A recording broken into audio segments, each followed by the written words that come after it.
specifically with running, there are so many people that say, I can't run, or I'm not a good runner. The second you get out there and you try and you take those steps, and whether it's you run a block or you run and walk a block, you're still out there tackling a goal that you set yourself up to do. And there's so many more people out there that are just like you in that regard that you can kind of latch onto and hold those stories and know that you can relate.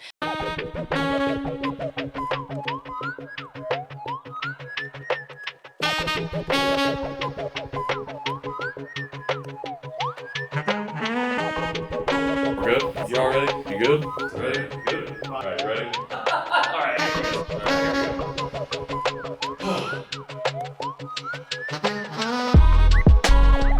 What's good, y'all? Welcome back to Conversation Piece for another episode. This is your place to discover the untold stories of all the people here in Indianapolis and the community itself. My name is Patrick. I am your host. And today, my guest is a marketing leader with over 14 years of hands-on professional experience in the public sector and attraction industry. Two words that I like together. Currently serves as the Vice President of Marketing Communications at the 500 Festival here in Indianapolis.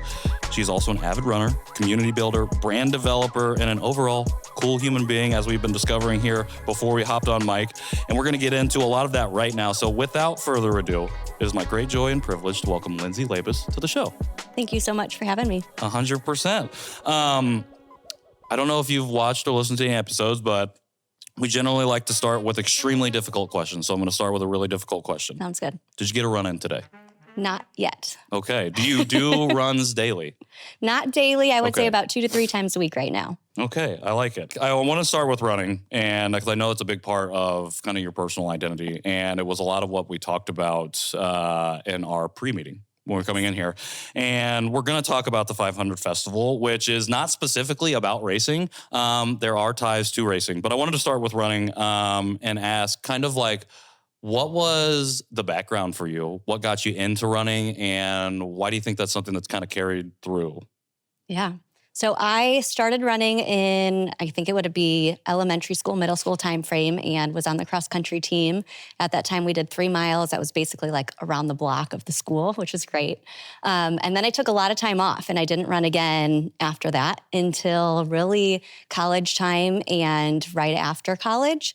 My older brother and I were planning a trip to Peru, and because of the altitude there and what we would be climbing in order to get to Machu Picchu, we were doing a 4-day, 3-night kind of excursion. I wanted to increase my lung capacity. So I decided to just jump on the apartment treadmill and start getting some miles in and really start to figure out what that breathing felt like. And it's really just been something that's stuck since. So I love running because it's so much of a mental game, but it's also a place for me to kind of de-stress, get away from everything that's going on during the day, and just be with myself. I love it. Treadmill running, street running. Street running. Street running, trail running.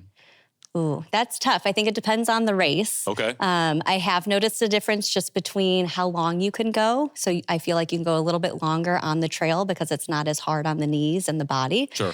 So I have appreciated that when I've been able to do that, but haven't really found a ton of trails yet around the area that are really kind of showcasing outside of like Eagle Creek Park. Sure. I know Fort Bend's got some as well. It's just a little bit harder for me to get down to those locations. So Definitely. The street's a little bit easier with my schedule right now. 100%. Most ideal running situation for yourself? Is it a race? Is it just going out for a run, like just on your own? What does that look like for you?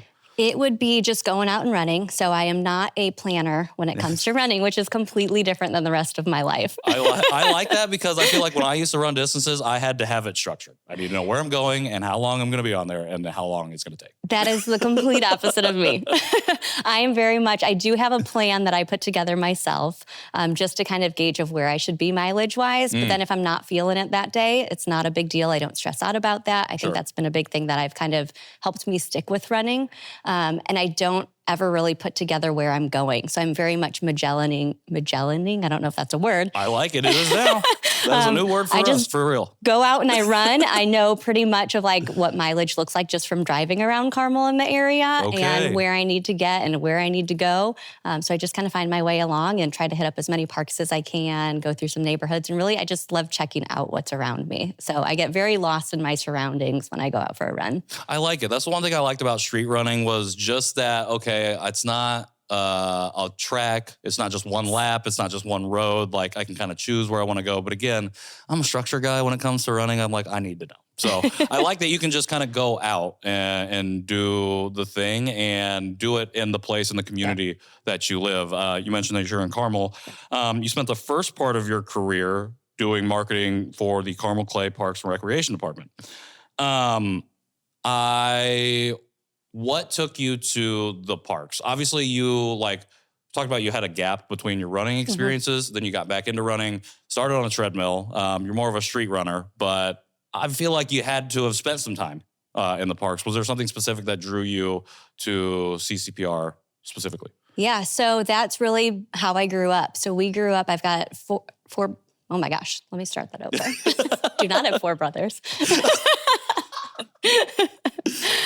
So that really goes back to how I grew up. So I've got 3 brothers and my mom and dad, and it was always cheaper for us to head out west rather than going down to Disney every single year. So we would go out and we would visit all of the national parks. And that's really where I fell in love with the outdoors and nature and wanting to be kind of out there on my own and explore.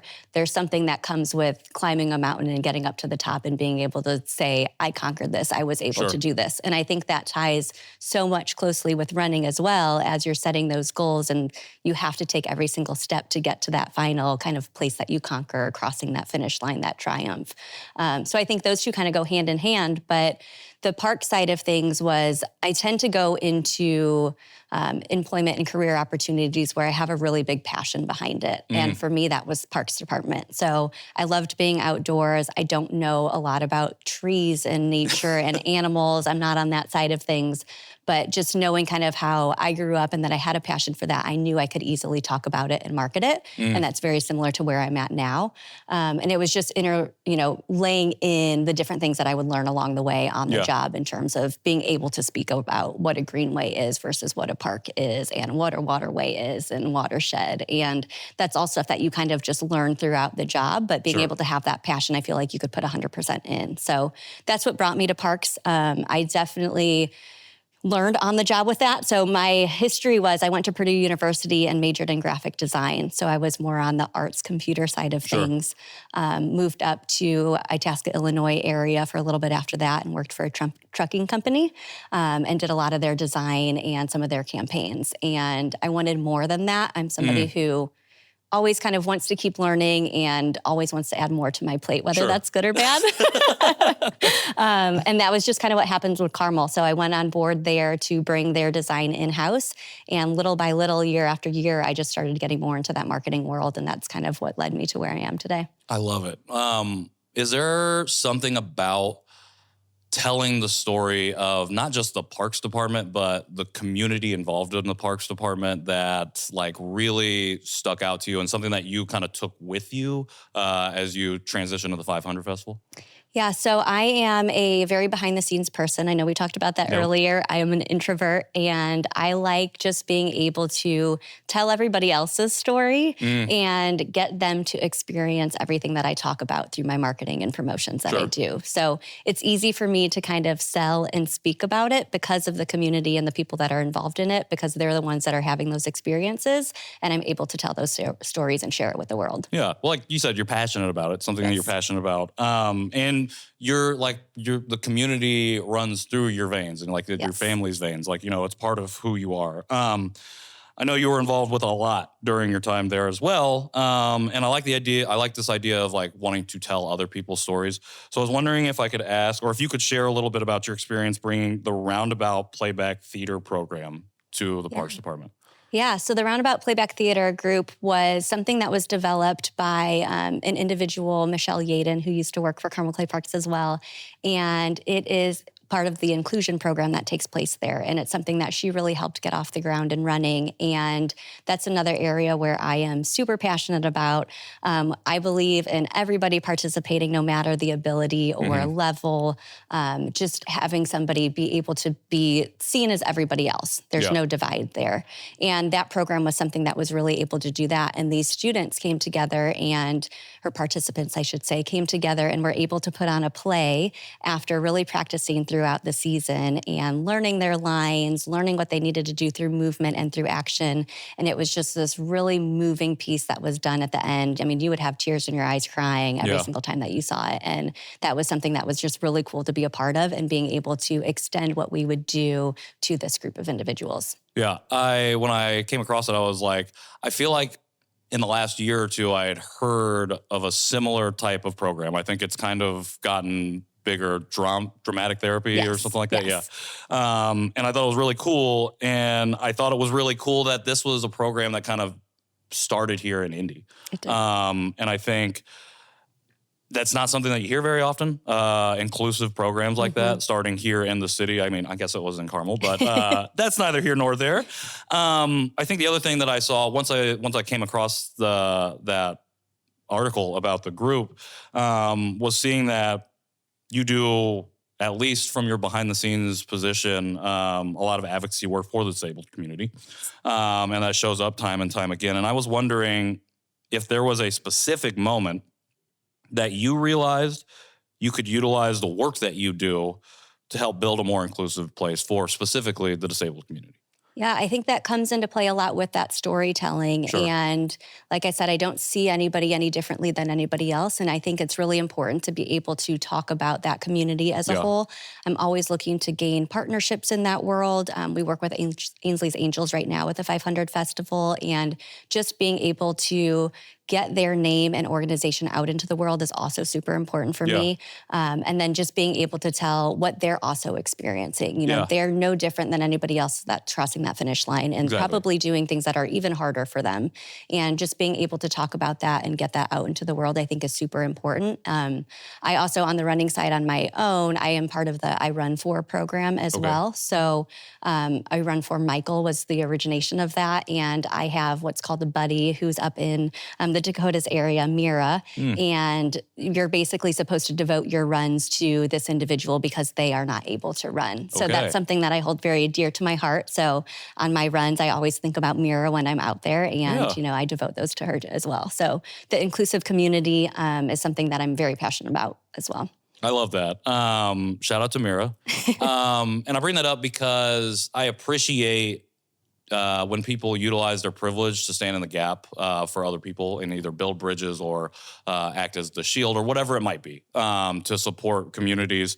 And it made me think of previous guest, brother Jamal Shabazz. He came out and talked about the importance of just showing up at something, and you never know the impact that you might have on somebody. So to even do one thing for a community means a lot, and you never know the impact. But to continue to show up, I think, says a lot, and it's a model that I think we can all stand to learn from. So thank you for doing that. Of course, yeah. You spent a good amount of time at the Carmel Clay Parks Department.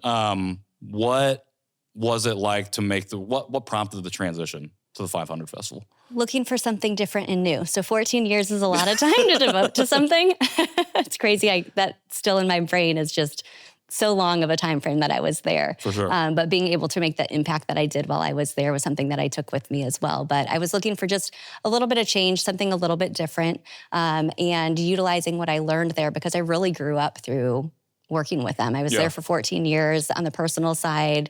You know, I was engaged, I got married, I had kids. So they got to see me really grow as a human being. And I was just ready to kind of spread my wings and see what else was out there at that point in time. So like we've talked, I'm very passionate about what I do and kind of that community outreach side of things. And I was looking for an organization where I could also have that passion behind what I did. So I'm not always looking for what's the right job title, but what is easy for me to be able to stand behind and promote as well. And the festival was one of the organizations that was hiring at that point in time. And it's something that I was very quickly able to get on board with and support, even just outside of running. So I know we talked earlier that I was definitely drawn to it because of the mini marathon, and I have that tie to running. But I think I was one of the many people that are still out there today that don't know everything that the 500 Festival does and puts on. And the more you go to the website and you read or you talk to people, there are so many different connections or people that have been involved in it. And I just wanted to be a part of that and help share that story. 100%. Okay, so let's get into that aspect of it. You said there are probably a lot of people who don't really fully understand the full breadth of what the 500 Festival is. So what is the 500 Festival? What do y'all do? Yeah. Do y'all drive cars out there? Like what does that look like for you? Yeah, so we're a nonprofit organization that was established in 1957 from 4 businessmen who wanted to build a festival to help support the Indianapolis Motor Speedway and the Indy 500. So when we were first established, we had a parade. We were one of the first parades in the nation.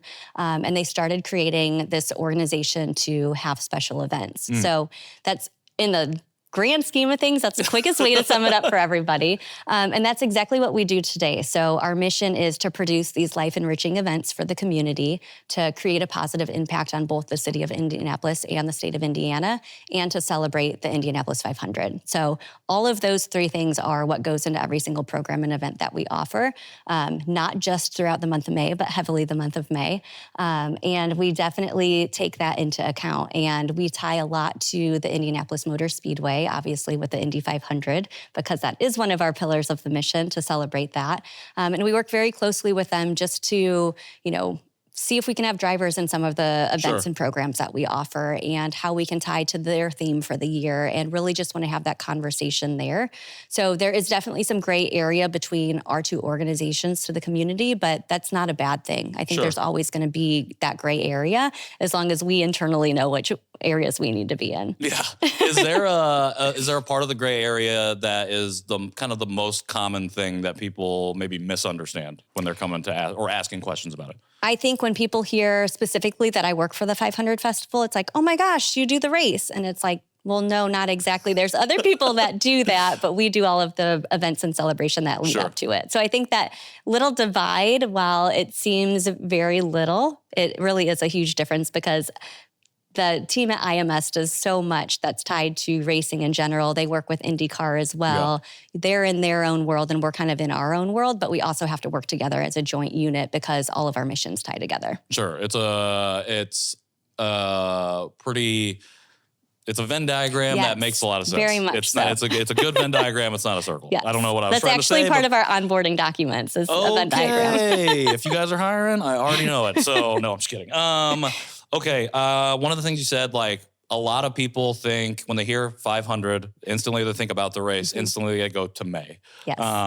That's obviously a big event. May 25th, I think I heard this year. But what you said, it's not just May for you. Like for you guys, for y'all, for your team, it is every month outside of that month as well. What does that look like to plan, host events, do stuff that works in conjunction with the speedway and with the race, and that also helps you stand on your own 2 feet? What does that look like for y'all everywhere and every month? But to sum it up short, it's a lot of communication and it's a lot of planning. And with that is because while a lot of people do think that, we are just working in the month of May, and there's a lot of questions of, well, what do you do after May? Right. The answer is a lot. Yeah. We're talking to a lot of... How much time do you have? So, We're talking to a lot of partners, a lot of community members, because we couldn't be who we are as the festival without them. So we rely on them, which means there's a lot of communication and planning and logistics. And our ops team has a lot to figure out with those groups and those entities. And then on the marketing end, we're always promoting something that we have that we're offering. Yeah. And then it's, we've got to do reports for a lot of the partners that we are working with to make sure that they're getting the value of the agreement. And it's just ongoing things that we're doing. And our kind of season in terms of events is, yes, May is very heavy. We have the mini marathon, we have Kids Day, we have the parade, we have our memorial service, we have breakfast at the Brickyard and volunteer appreciation days. All that happened in May, so that's every single weekend we're busy. But outside of that, we've got an education program with 4th grade students across Indiana, and that consists of being involved in their spring curriculum that aligns with their academic standards. We've got mobile trips that we do going out to all of those schools in the month of March. We do study trips with a lot of those schools in the month of April. And then we have some corporate member events throughout the year as well for more of the business leaders. And then our Myler series kicks off in February, which is the training series that leads into the mini. So we're busy. We've got stuff going on. Yeah. And I think that's just one of the misconceptions that I would love to get out there For is, sure. Go to our website, visit the calendar, and see what you guys can all participate in, because there's something all the time. So people, like, there are volunteer opportunities at every step of the way. Yes, we've got pretty much about 7,000 different positions, so to speak, that you could volunteer for. And we've got 2,500 individuals that participate each year to fill those spots. So there are a ton of opportunities out there that start as early as February and go all the way through May. Incredible. So you just dropped, I think, 67 events that y'all do, not just in May, but throughout the year. Lots of stuff, lots of different hands and places to be, people to talk to, ideas to formulate and then execute, a lot of things to go into it. To me, it sounds like there's got to be maybe 50 to 100 people working on this throughout the year. What does your team look like? How does the 500 festival operate in that way? We have 20 full-time staff on our team. And then January through May, we bring in 11 to 12 interns to help. And then the rest of the year, it's really the 20 of us who are coordinating with all of those partners, community members, organizations, everybody that we rely on to make these events happen.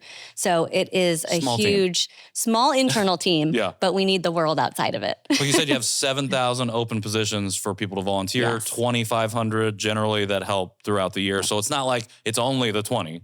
Correct. But to get everything in motion and then to connect everything and essentially create and execute on the framework that is going to allow the 2,500 people to help and do things that need to be done, it's just the small team. Yes. Small but very mighty is what we like to say. What is the biggest challenge of running a small team to do such a wide variety of tasks throughout the year? I think for everybody in the world, it's just time. It's not having enough time in the day to get everything done that you need to get in, whether that's personally or professionally or the balance of the two. I feel like time is never on anybody's hands. But it really is just coming up with those plans and setting in, those milestones of when you need to connect with people, when the conversations with them become relevant, and really just keeping that conversation going. While we do have programs and events that happen throughout the year, we definitely do have a slower time, I would say August through October. So it's making sure that we're also staying relevant in those months as well and staying out in the community. So then when we kind of do our soft relaunch in October, that people know that we're coming and that we still exist. 100%. You've mentioned community a couple times, and that's one of the things that drew you to the festival was just the ties and the impact on community. And like you said, it kind of takes all of the people that you work with, the partners that you work with, to help make all of this go too. The 20 people connect with the 2,500 people, and those 2,500 people help support all of the different partners that you work with. Can you talk about some of these folks that you bring in to help either support you through partnership, through sponsorship, and what that looks like, and how that feeds into this idea of community? Yeah, so every single program and event that we have has a title partner that's attached to it. So they help with funding for us as the nonprofit organization, and then help with participation and outreach or ties if we need something. So we were talking earlier before this about how connected everybody is and how you're getting closer and closer to being, not an arm's length away from somebody that you want to get in the doors with. Exactly. And I think that's so true to the 500 Festival, because we also have 33 board members that are there. So everybody is looking out for the festival and knows what the organization needs or what doors we need to kind of get through. And it's just relying on those individuals and those connections to really get you in that door and have those conversations. I think it's a really kind of eye-opening experience working for the organization to see everybody will put their own personal kind of feelings and things aside to make sure that they're putting the festival in the right light and seeing how they can help. It's, like I said, community members, partners, it's sponsors, everybody's willing to just give the 500 Festival everything they can in order to be a part of it and have the community experience what is the month of May. Yeah, well, it seems like it's I'm learning more about it now over the last year or so about the festival itself, but it seems like it's been pretty integral to the community. And I like this idea of like getting people more aware of what's going on so we can continue to build those connections and continue to reach out into other areas that may not know about racing, but may also not know about like why the community around the track and just the city of Indianapolis, the state of Indiana, how we can do a lot more together when we connect and build across those bridges, which I think is part of what your theme is this year, connected through May. So could you talk a little bit about how you came to the theme and what we want to walk away with? Yes. So our theme used to be tied just to the parade. And a couple years ago, we decided to make it more of a theme throughout the year because we want to continue to tell those stories throughout the year. Right. We don't want to have to just do it around the parade time. So this year's theme, Connected Through May, really leans into what we've been talking about in this conversation. It's that we rely on the community and the public to really help us be who we are, and we wouldn't be who we are without them. So we want to give those spotlights to not only the individuals who are volunteering or participating, but also the partners and the sponsors that we have that are tied to us as well. So big shift then to change thematically, I think, from being specifically focused on the parade to being more all-encompassing. What does that process look like? Because you have your 20-person team, and then I wanted to say this before I asked this other question, I forgot, but now I'm remembering. Then you mentioned that you have 33 board members, which I thought was like, I'm like, okay, how does that work? How does that work to come together to make a decision on something that will have such an impact like a theme like this? What's great is the management really kind of lets you lead and take ownership of things. So being able to come in with an idea and being able to implement it without some of those hurdles or those red flags, so to speak, it was something that was easier to do than you would think. Sure. Well, you said a lot of people put personal aside when it comes to the 500 festival. So yeah, so it was just an idea that we had because, like I said, we wanted to tell those stories more throughout the year. And while it's great that we can make that announcement with the parade, being able to tie everything to it a little bit sooner and starting to release some of those stories and some of those conversations ahead of time, or being able to connect with the media to go do interviews about it and live hits. It just gives us a longer time frame to connect with people who are participating or are tied to us to get some information and help tell those stories through those avenues. Yeah, and I think it helps for community members like myself who may not have been aware of the 500 Festival as its own entity to really start to get a broader, fuller, more nuanced understanding of what it is, which I think is why I really love this theme, because you said festival was founded in 57, right? So that's a long time. It is. Y'all have been operating for a long time. That's a lot of story, a lot of experience to be able to draw on as you tell stories about how you're connected beyond May through May. What does it look like? Actually, let me ask this way. Are you tapping into the different generational aspects of the 500 Festival, what it's meant to start something back in the 50s to still continue carry that on today? Yeah, we have a ton of conversations still with any alumni, past board members, anybody that has been tied to us previously. We have 4 individuals who have ran the mini marathon every single year since we've started. So we reach out to those individuals every single year to get them involved. When did the mini marathon start? It was 77. Oh my goodness. So it's been a long time. That's making my feet hurt. My foot just cramped hearing about that. Anyways. Yeah, so we love to keep the people involved that have been tied to the 500 Festival. And then some of our program and events start as young as 3 years old to become involved in it and participate. So our rookie run that takes place during Kids Day, individuals 3 to 10 can come participate in a fun run. And usually that's one of the first runs, competitive runs, so to speak, that they participate in and could potentially start their running career. For sure. And it's just fun to see everybody get involved so young. I think another thing that's kind of been a shock to me, but I don't know why it was, because it's just silly that it was, but is almost every single person that you talk to in Indianapolis has some sort of tie to the 500 Festival, whether it's they came as a family to the parade when they were younger, or they were a past princess in the princess program, or they did the rookie run when they were younger. There are so many stories like that that are out there that we're trying to grab onto and tell, because almost every single person that I talk to and tell them what I do, they're like, oh my gosh, I did this, 5 years ago with my family, or I know somebody that did that. And it really shows you how much that community is connected and how everybody's connected to us. I feel like it makes me think about a lot of the conversations we've had this year about community and how people, like we've talked about like things like the Indiana Black Expo and how that's changed over the years, and how people are like, communities are like clamoring to get that back, to get back to the sense of community building in a way for something for specific communities, but just in general for Indianapolis, to have these things that bring us together.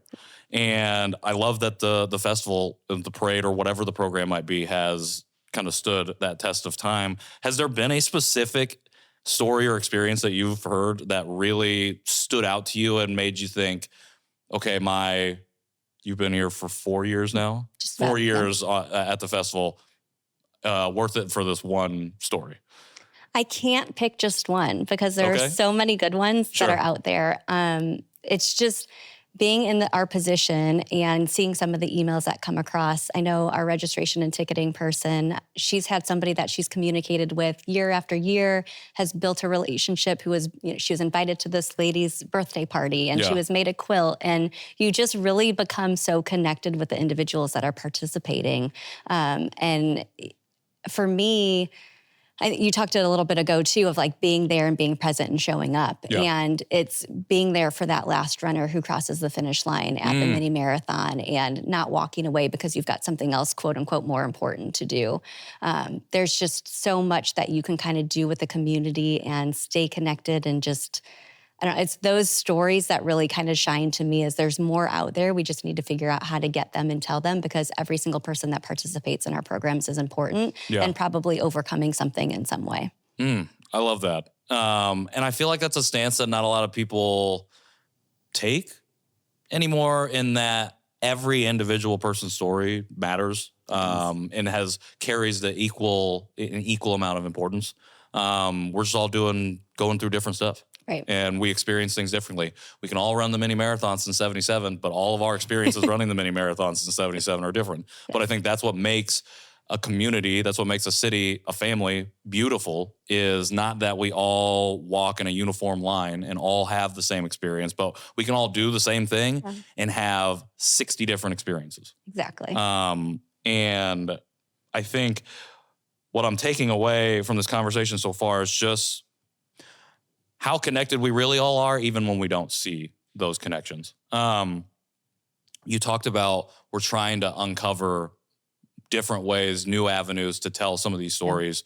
Anything in particular that you're excited about from a storytelling aspect that is new for what the festival is doing? Ooh, that's interesting. I wouldn't say new. Specifically with the running world, we're always looking to help tell those stories of what people have overcome. So we have a blog that's coming out in the next couple of days that's about somebody who was scared to even walk, and go out and put something together in terms of their fitness journey. So being able to see them then register for the 5K or the mini marathon and work toward those goals is something that personally gets to me. Sure. And I think it's just something that so many people are going through, and until you read it or until you hear it, you really can't relate. And specifically with running, there are so many people that say, I can't run, or I'm not a good runner.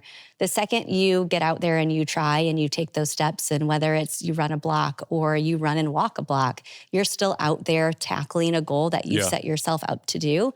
And there's so many more people out there that are just like you in that regard, that you can kind of latch onto and hold those stories and know that you can relate. I think that's what's so beautiful about the mini marathon is we have 20,000 plus people that are out there who are all trying to get across that finish line. It's just they all have different paths and how they're going to get there. Yeah.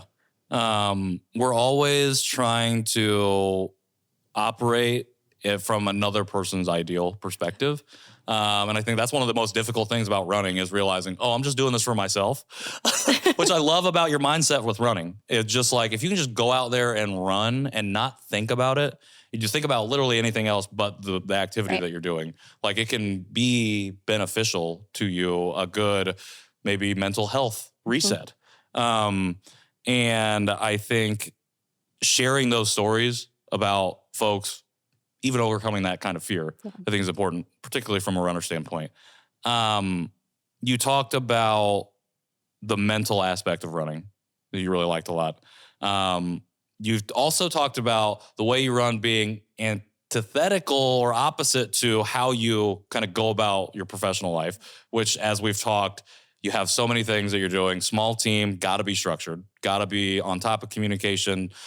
Also, tapping into Alyssa Impink, who we just had on the show, she said there is no such thing as work-life balance, which I think you kind of touched on as 100%. well. Is there a correlation between your mindset as a runner and the mindset that you carry as a storyteller when you're trying to tell the stories as the 500 Festival marketing VP?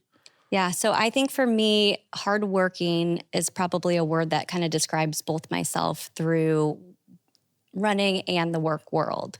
I persevere a lot through whether it's health issues or just mentally to say, I'm not an elite athlete. I'm never going to be an elite athlete, but those are the people that you always follow, right. On social.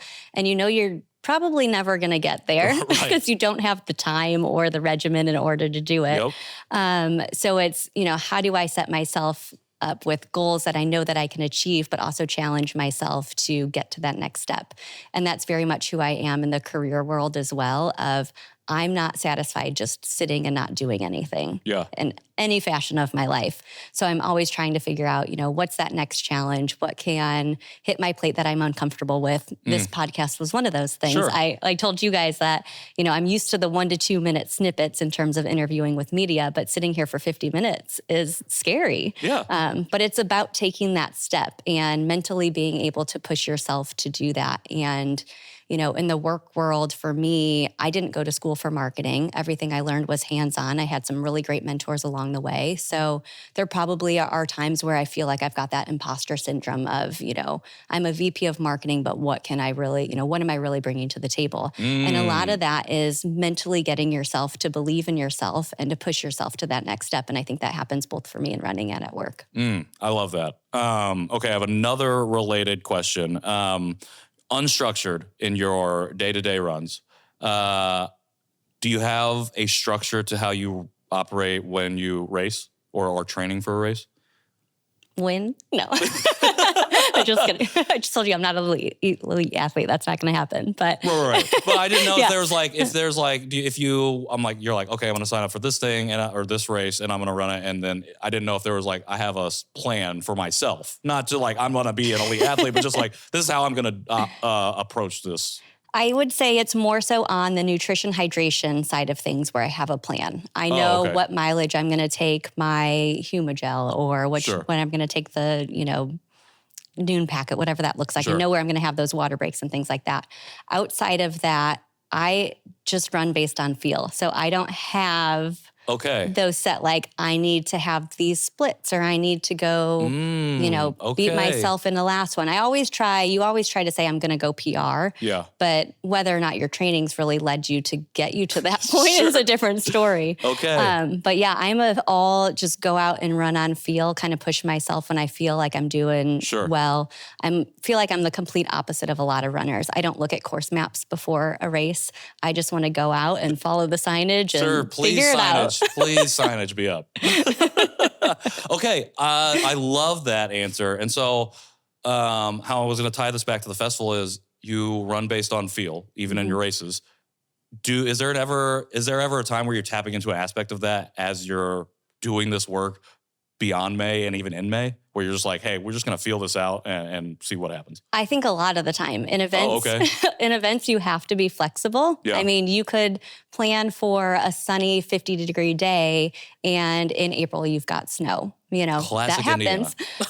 So I think it's really of just being able to kind of be able to take those turns and navigate on your own and figure things out along the way. And I think I do that in running and I do that at work as well of, maybe the featured guest that we had for Breakfast at the Brickyard fell through. So now, what's plan B? Who are we going to go after? And that may happen at the 11th hour. So being able to adapt and be flexible is something that's very important in the events world. I like it. I am here for it. Okay. I appreciate everything that you've shared about the festival. I feel like I've learned a lot, and I feel like there's still a lot on the table that we could get into. But I want to ask right now, because we've already been sitting here for almost 40 minutes, if you haven't noticed that yet, is you've talked about some of the stuff that you have coming up, but what specific, this is coming out last week of March. What specifically is coming up for the festival right now that people should be aware of, tapping into, especially if they want to get involved? What are some things that they could be getting involved with? Yeah, so all of our May events and programs outside of Breakfast at the Brickyard, because that's officially sold out, you guys can participate. So the mini marathon is May 3rd. We also have a 5K at that, so don't let the 13.1 miles scare you. There is 3.1 miles that you could do with that 5K. And I think just realizing that everything that we offer is for everybody and anybody. So it doesn't matter your level, your ability, race, gender, anything. We want everybody to participate in everything that we have to offer. So if you're scared to take that first step for the mini, why don't you just go out and try the 5K this year? Sure. You know, it's something that we have a ton of walkers at. It's not, we've got our elite field and we've got the fast runners, but we also have a lot of individuals who are out there just trying to get through it and, mentally get through it or physically get through it.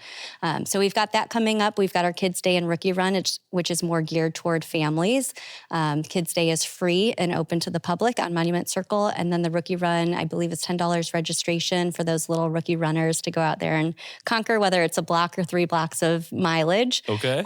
So we've got that. We have a ton of volunteer opportunities, which we talked about. We have our memorial service, which is a more solemn event for us that takes place the Friday before race day, I would say. And that's something that is a super moving event that we put on. I would highly encourage everybody to come out to that, where we honor all the brave men and servicewomen who have fallen during battle. And then we have the parade, which is more of a celebratory event after that.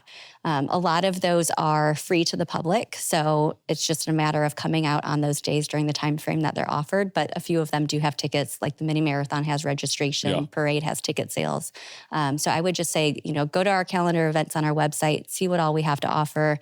If you can't physically participate or don't want to participate because you don't feel you're ready, volunteer. Yeah. It's a great way to get involved and to see what we do. And then maybe next year you can dive in a little deeper. There we go. Always can volunteer, and you can always start whenever you're ready to start. I like that. There's no pressure to start. There isn't. No pressure to start because it's going to continue to be here and going to continue to be available.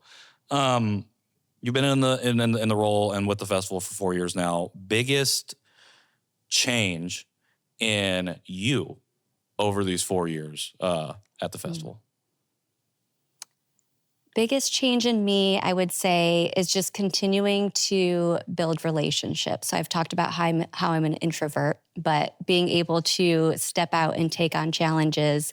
I think one of the things that I didn't think I loved as much was the relationships that I had or that I could get through this line of work. Sure. And I work with a lot of partners and community members and organizations right now. And it's been one of the most fun things that I've been doing is being able to tie them to our brand and also being able to promote their brand along with it.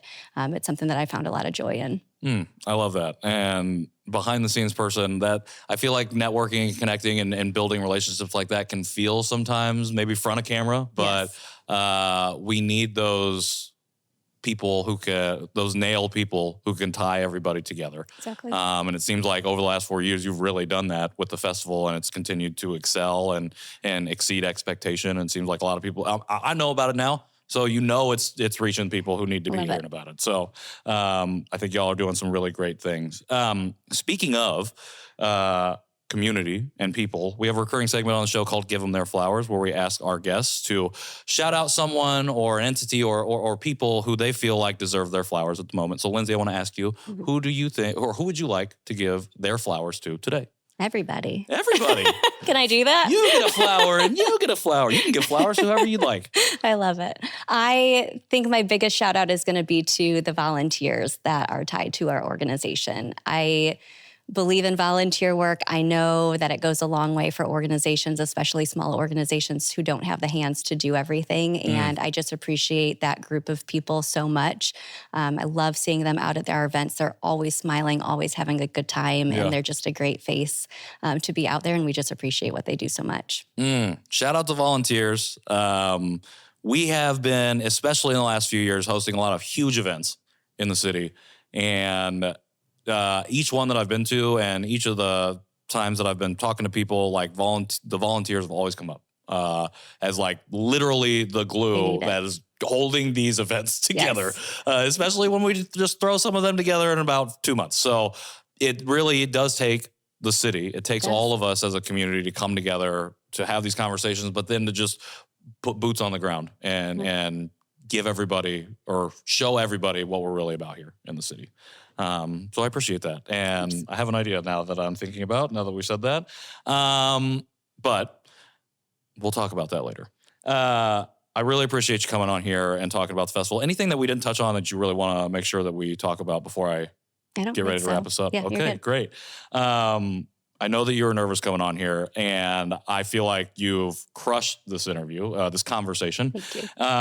And I feel like I'm walking away a lot more knowledgeable about the festival, and I'm excited to take my kid, who's one and who can start to understand what's happening in the world, to some of these events and just us getting more integrated into the city. But as we get ready to wrap, I have two, again, really difficult questions that I have to ask you before we leave.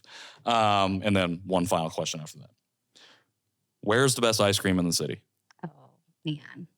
I love Briggs. Okay, Briggs is pretty good. Briggs is pretty good. I like it. It's, one of my favorites. I'm a huge ice cream fan, so that's a very appropriate question to ask me. Favorite Briggs ice cream? I love just chocolate chip cookie dough. Okay, I like it. I'm a vanilla, like chocolate swirl kind of guy. Like I'm a simple guy, so I like that. Yeah. All right. Second, really, really difficult question. This might be even more difficult. Best beer in the city. Oh, man, that's real hard. My go-to beer right now, I would say, is an IPA, but I've also been intermixing the non-alcoholic beverages, which I really enjoy right now. We have a couple brands putting out non-alcoholic beverages in the city, I believe, right? So very cool. Okay, I like it. Any NA brand that you are really enjoying right now? I lean toward athletic. Okay. Which is what you'll see with a lot of the running athletes. It really tastes just like a beer, and you would never know a difference if it was poured in a glass next to an actual IPA. All right. Never know the difference until you wake up in the morning and feel great. Feel great. So different. I like it. Well, Lindsay, it's been a fantastic conversation again. Thank you for coming by. Shout out to Savannah for tapping into the show in some way and getting us connected. I'm really glad we were able to sit down and do this. We've talked a lot. Okay, 2 questions. How do we find, follow, and support the 500 Festival? Best ways. We are on Instagram, Facebook, YouTube, all of those social media platforms. You can go to our website as well. Everything can be at 500 Festival, and you'll find us no problem. Perfect. And I know you're the behind-the-scenes person, but best way to find, follow, and support you if that's something you're open to. Yeah, so I have a public Instagram. I run for Mira, like I talked about earlier today. So feel free to kind of follow that, come along my running journey. Otherwise, I'm on LinkedIn, and those are my 2 main platforms. Okay, shout out LinkedIn. We love a LinkedIn person. I'm on LinkedIn too. Sometimes I'm like, I don't know if they want me here, but we're being there anyways. Lindsay, thank you again. I'm a Midwest goodbye closer of conversations because I say thank you about 60 times. I'm now coming up with things to get us away from the exit, but we're not going to do that. Thank you for coming by. Really excited to see what's in store for the 500 Festival this year, to see all of these things come to life. And thank you for the work that you do, not only in storytelling, but community building for not just the people that love racing, but for all of the city. Of course, we'll do it any day. 100%. For everybody else, new episodes of this show drop every Tuesday. Unless it's an emerging conversation, then they come out whenever. But you can get those on YouTube and wherever you get your podcasts. Go to conversationpeacepod.com for the archives, for merch, and for the open door. If you're interested in that, open door every 3rd Thursday of the month. We've got some really great conversations coming out in March. Actually, you just heard them in April, so tune in to those. Last but not least, actually, just kidding. We got some cool stuff coming up, so make sure you keep being tuned into that at Conversation Peace Pod on all social media platforms. And yeah, that's it for the show. John Overton and Popular Rapture on the mics, Mike Lee and Mike Lee Productions on the cameras. Shout out to Pattern and shout out to the Studs for this space. Shout out to Madeline McKinnon and Frida's Flowers. And shout out to Lindsay Labas. Shout out to the 500 Festival. And shout out to me. I'm your host, Patrick Armstrong. This has been Conversation Piece. See y'all soon.